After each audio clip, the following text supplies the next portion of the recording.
नाही अर्थात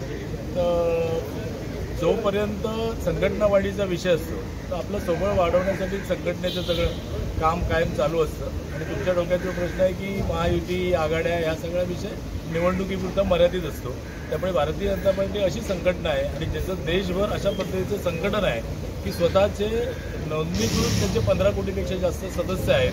जिल्ह्यामध्ये सुद्धा 2.5 लाख सदस्य आहेत. त्यामुळे आपण संघटना वाढणीसाठी सोबळ हाच विषय असतो आणि जोपर्यंत संघटना वाढवण्यासाठी प्रत्येक बूथवर भारतीय जनता पार्टीचं 51% मताधिक्य होईल इथपर्यंत सोबळाच्या तयाऱ्या आपण करतो आणि त्याचा प्रत्यय आपल्याला लोकसभा आणि विधानसभेमध्ये आलेलाच आहे. आणि मला असं वाटत नाही की माझी जिल्हाध्यक्षपदाची 2 वर्ष पूर्ण होत आली आहे. इथे कुठल्याही प्रकारचा भारतीय जनता पार्टीच्या कार्यकर्त्यांमध्ये पदाधिकाऱ्यांमध्ये गट नाही. विरोधी पक्षाची माणसं असतात की अशा पद्धतीचा गट आहे अशा पद्धतीचं एक वातावरण निर्माण करतात आणि गैरसमज करतात.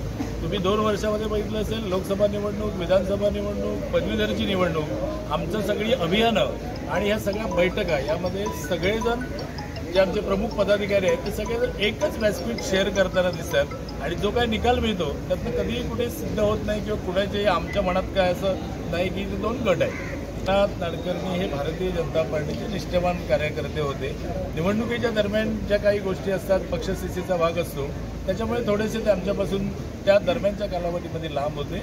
आमच्या आणि त्यांच्या भारतीय जनता पार्टीच्या त्यांच्या कामाविषयी आमच्या मनात कुठलाही विषय नाही आणि त्यांनी घेतलेला मेळावा असा नाही ते पक्षात यावेत किंवा पक्षात सक्रिय व्हावेत यासाठी काही कार्यकर्त्यांनी आग्रह धरला असेल आणि त्यानिमित्ताने बैठक झाली असेल. वरिष्ठ पातळीवर याचा योग्य तो विचार केला जाईल.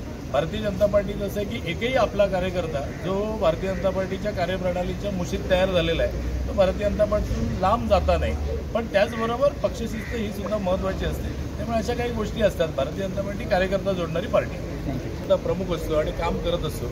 त्याला तिथल्या अडचणी माहीत असतात. गाव पातळीवरच्या कार्यकर्त्याला गावातले काही अडचणी असतात त्या माहीत असतात. तसं तालुक्याच्या वतीने त्यांच्या अडचणी आहेत त्या सगळ्यावर निराकरण करण्याचा प्रयत्न भारतीय जनता पार्टीची वरिष्ठ मंडळी करतील आणि काम करणाऱ्या कार्यकर्त्यांना अशा पद्धतीचा पुन्हा त्रास होणार नाही किंवा अशा पद्धतीला सामोरं जावं लागणार नाही याची काळजी आम्ही घेतो.